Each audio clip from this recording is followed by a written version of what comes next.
Brian Little.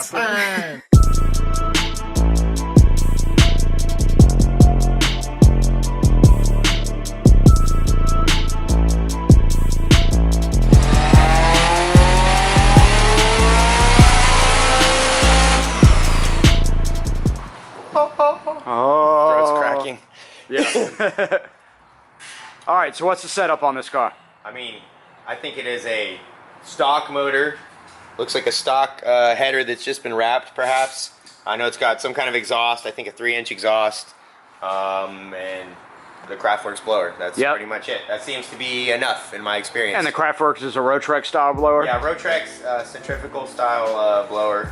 So they don't. There's Roots style blowers that build boost instantly, and then there's centrifugals that still kind of have to spin up. And so it depends on what you're using the car for. It could be like if you have a drag racing car, then you might really want a Roots blower that can deliver you instant torque, out of the hole. Yeah. If you launch this high enough, it will deliver instant torque. But because of the way the centrifugal works, you get ever increasing boost with increasing RPM. So we will hit our highest boost number at rev limiter. Wow. And the dyno plot should be a straight line, just climbing until we cut. And the car's power band is already that way anyways. So it's definitely a peaky car, but it's a good matchup of style of charger to the centrifugal matched with this motor that doesn't make a lot of torque. This makes it a very good road racing car where you have a large resolution of power. You don't just have 300 horsepower, 400. There's every stage there. There's 150, there's 200, there's 250, 300, and lots of throttle angle to find those varying powers. Yeah. There's some cars like Z06s, things that are big V8. You have a much smaller window to play with, because if you can only use 200 foot-pounds of torque at that moment, then you're gonna have to be extremely gentle on the throttle. Whereas if you have a car like this that has huge rev range and lower torque, then you could pick, okay, I could be in this gear, or this gear. Yep. And which one is most appropriate for the turn that I'm going around, or which one's gonna land me in the best spot once I'm done with the turn. Yeah. So all sorts of variables come into play. This is very good for a daily car that just gets rowdy when you want to get rowdy. Yeah, absolutely. Well, it's a really pretty kit, and let's make some power.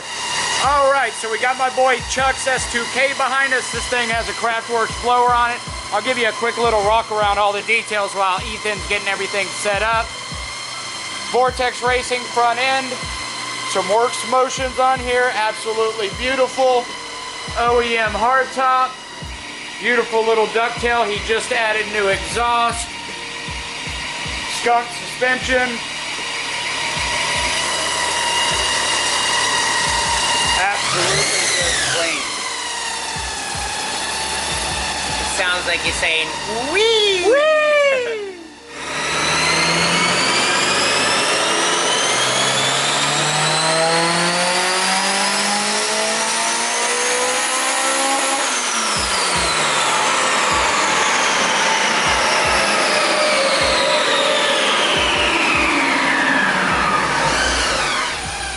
Kind of faded into the throttle and yeah, taking it easy on the first one. Not bad though, 290 right away. All right, 290 right off the bat. So before I talk about how to read spark plugs, it's important to note what kind of plugs are actually in here right now, what heat range they are, what gap they're at, and what pre-existing conditions might be showing on them. It's important that I know what was already there so that later when I pull the plug, I know that what I'm seeing happened here on the dyno, not some bad condition that happened on the way to the dyno when the tune was, really rough. So I'm pulling number 3 right now. That's the common choice on a 4-cylinder. I do like to vary that up. Sometimes I'll check 3, 4, just depends. Try to make sure that they're consistent. And at one point I'll end up pulling all of the plugs and sitting them all out side by side, seeing how they look comparatively. So let's see what we got. All right, the plug that's in here is the right kind of plug, a 8 heat range. So that's 2 heat ranges colder than stock, which is what we want. This plug is an Iridium plug, and it looks like, you know, it's been in the car for some time. I can't recall. We did have a previous interaction with this car, but we had the clutch slipping. I do suspect I have looked at this plug before. I can't remember how deep we got into the tune. Right now, I cannot really see where the timing strap is happening on it. Later, hopefully that'll show after we do some dyno runs. The plug really will show you the most recent running information from the car. So if that was just idling on the way onto the dyno, then I'm not going to get a lot of useful information off this plug right now. But I am noting that there's nothing bad looking here. The base circle is pretty uniformly sooted up, so I think it's probably running on the rich side. And definitely no signs of detonation or anything along those lines. The gap looks like it's down at about 22 thousandths or so. You definitely, once you're crossing that 300 horsepower mark or somewhere in that area, you're definitely going to start to need to gap down your spark plugs. A lot of spark plugs come out of the box at, say, 30 or 40 thousandths. These ones, I think, come out at 30 thousandths and that now are gapped down to 22. If you're really looking for major power, then you might even have to go tighter than that, down to 20 or even 18 in the cases that you have like a distributor car and you know, maybe not a super high output coil or ignition system on there. But this plug looks happy. I've seen what I need to see. I can put this back in there, and as I mentioned, hopefully in a minute we'll see the timing strap clearly showing on there after we do the dyno runs. Another thing to note at this moment, I kind of touched on it a second ago, is the difference between cylinder to cylinder as far as ignition timing, and that's also related to the differences in fueling between varying cylinders. There's definitely some trends inherent in intake manifold design that will favor certain cylinders. A lot of times RB25 is notorious for this. The back 2 cylinders, you gotta add a little bit of extra fuel and remove a little bit of timing if you have a standalone. So a lot of times that's a problem if you don't actually have control over that. We definitely have individual fuel trim here on the Hondata Flashpro, and I will definitely touch on that as well. Let's get this. Looked good throughout the run there. Yeah, anything you want to highlight? I mean, the fueling is definitely in need of a lot of adjustment. The red line is my current fueling. So right here, when I'm at real light throttle, when I very first tip in 2,000 RPMs, we get a quite lean number, 17 air fuel, so that's almost off the charts there.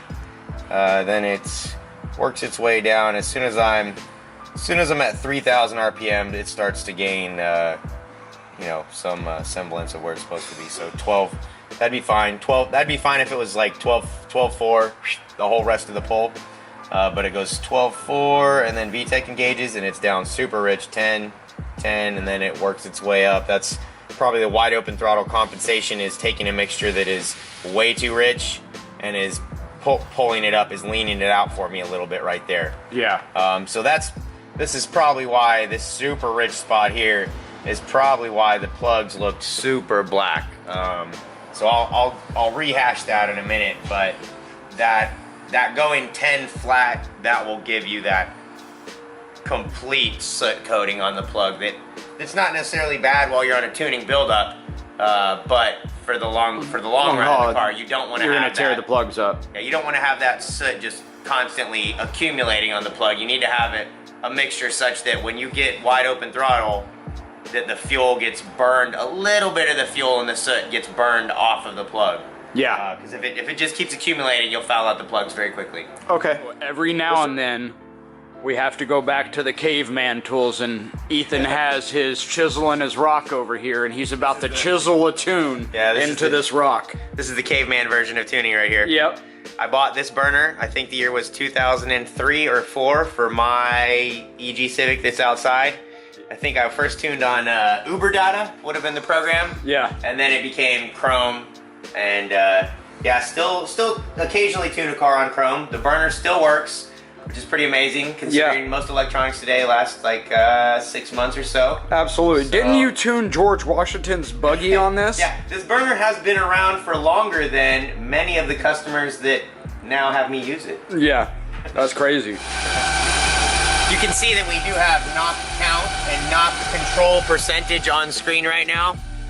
So if we start getting dangerous, then you'll see that knock control number start growing up, and I like to just see it bottomed out right there. I think that's as low as it goes, is that 56. Okay. So it just stays there. You might occasionally see a couple counts right here that are, I'm gonna say, errant, you know. Yeah. So do a couple more pulls, get some power, check some plugs. Yep. All right.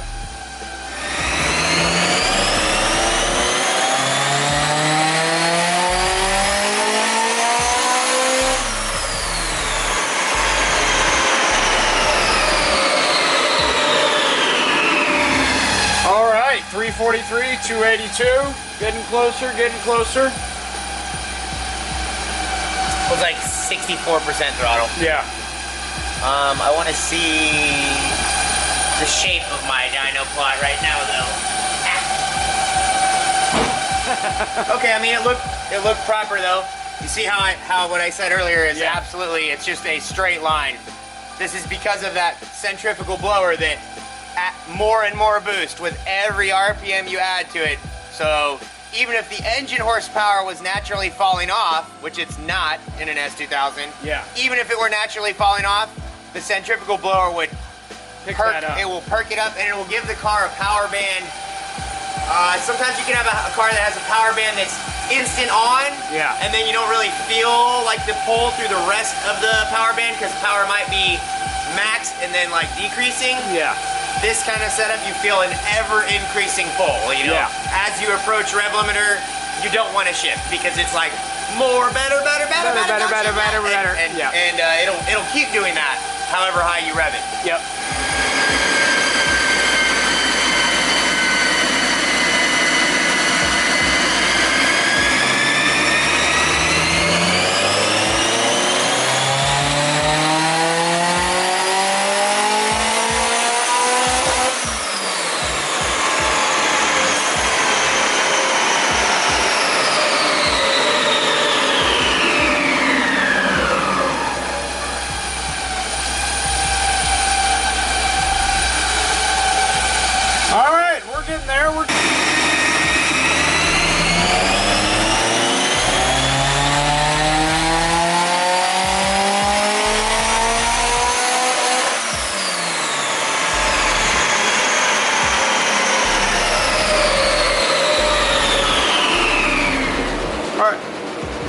Okay, so I'm struggling a little bit with getting the fueling correct. Because this car does not have a return system, you will max out a Walbro 255 at an earlier spot. And that is what we have. I don't know if we are closing in on maxed out.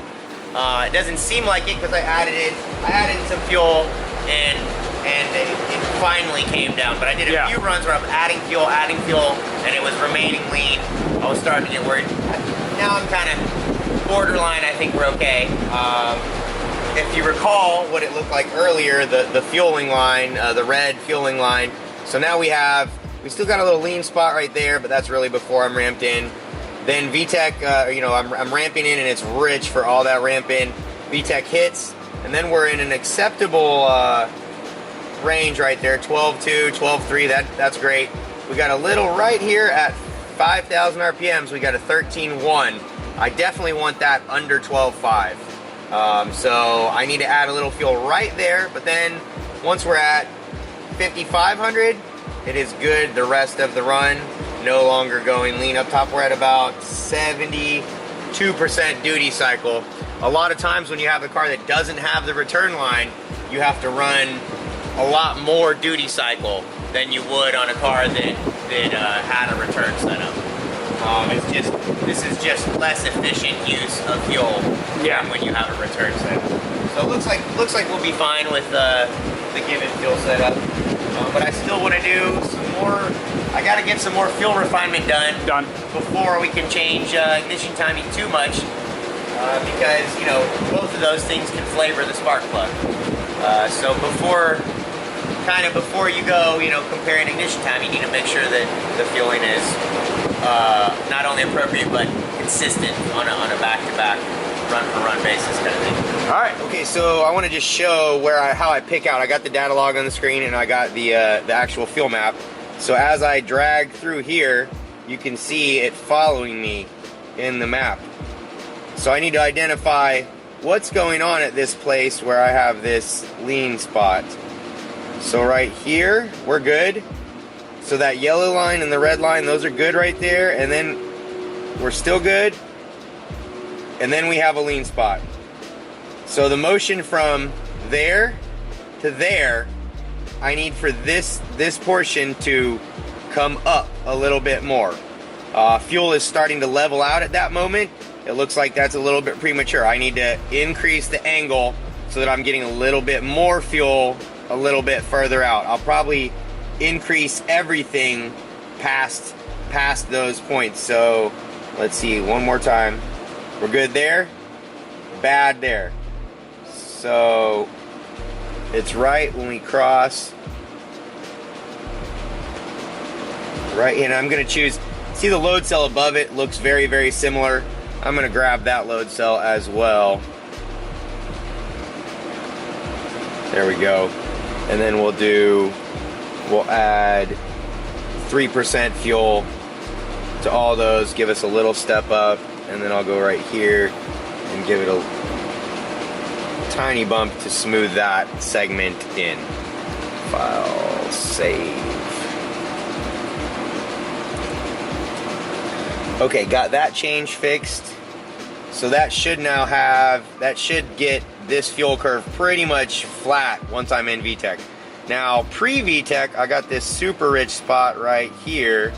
I need to track that down as well.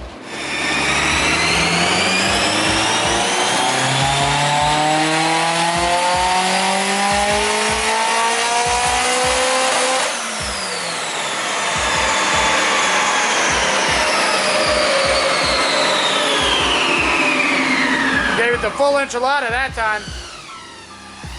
Hey. Hey, there we go. There's our mark. 404, 312. Awesome.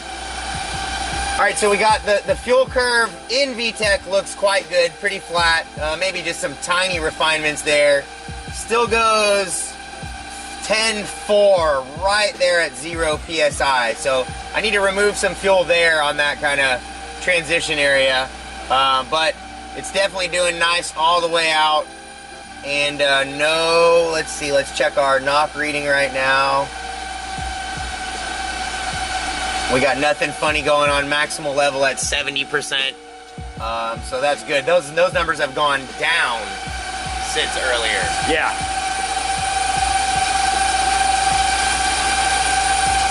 All right, so a couple more pulls, then we're gonna show you all the plots, and then Ethan's gonna give us a quick little synopsis of the... Oh, hold on, I'm coming back. Okay, so looking at that knock reading, right here it's pretty consistent, and then up here it's pretty consistent. I would not consider any of these 4 or 5 spikes to be oh god spikes, but that's the kind of thing that becomes an oh god spike in a moment. Yeah. If I were to add a degree right here, we would start getting some big stuff. I can see that out here, probably I'm good. I could probably have some room to add. I don't want to see that kind of oscillation really. That it doesn't mean anything bad is happening, it just means we're getting close to it. Yeah. Over. Okay. The other thing of note as I go adding this degree is look at my ignition curve. So this line is my ignition curve.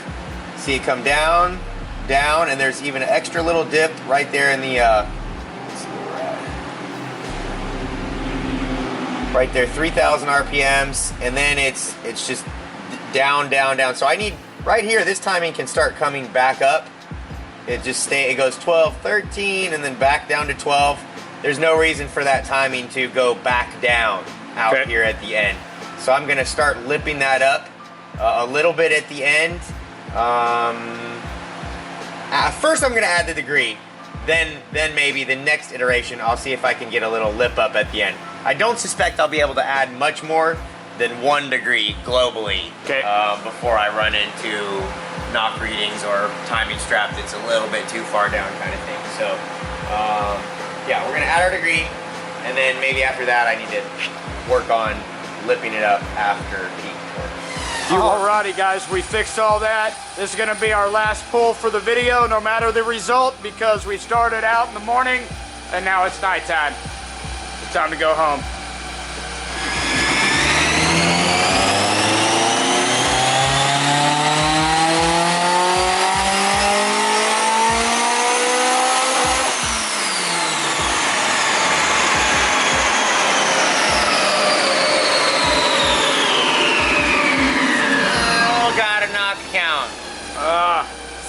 Same power basically. Yeah, pretty much the same power. We are at the limit. I wish I would have had a better example car to show you kind of, you know, more up and down of that, but unfortunately this is a sensitive one. Yeah. And I landed pretty close to what the timing needed to be. From so the get-go. We didn't get to do a lot of playing around with that.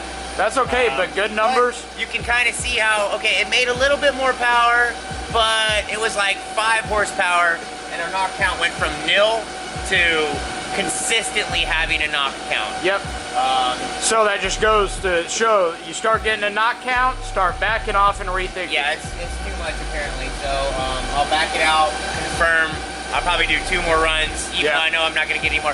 Do 2 more runs just to make sure I don't have any kind of knock count going on. I'll look at the plugs one last time before I send the car away to the owner, just to, you know, make sure that everything looks. I'll probably even go on a street drive with them to be dead sure that everything is working the same way that it was here. Absolutely. Well, I hope y'all enjoyed this video on spark plugs. If you have any questions or concerns, make sure you subscribe, hit that like button, leave a comment down below, or shoot us an email, and we'll take care of you. We'll see you next episode.